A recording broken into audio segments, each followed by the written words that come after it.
kata kedi tan arti mandum de makna. Kasihnya suci kebukti tanda setia. Belahan hati pujangga pelepih jiwa. Ikatan janji terkenang si umum masa. Tinggai mandung je kenangan, gaduh senyuman lang tiba-tiba. Punya terkedi pukehnya sabur cobaan. Kasih lun pandang rupawan tetap sempurna.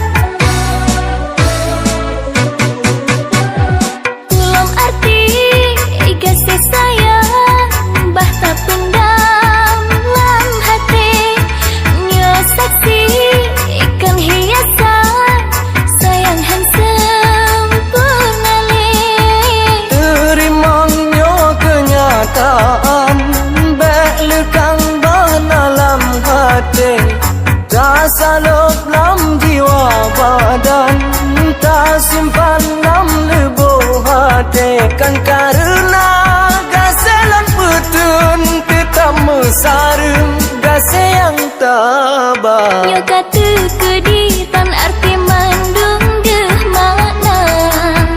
Kasihnya suci kebukti tanda setia.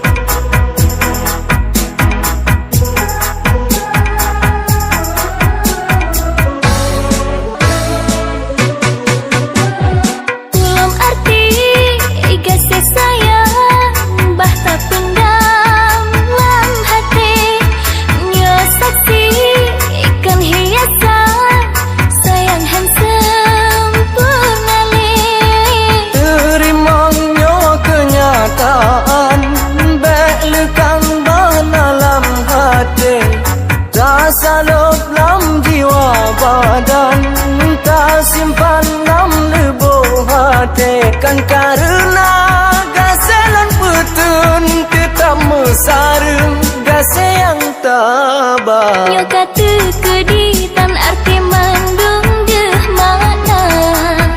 Kasihnya suci kebukti tanda setia.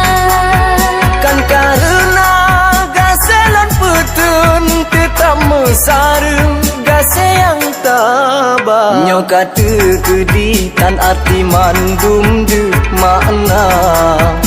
Kasihnya suci kebukti tanda setia.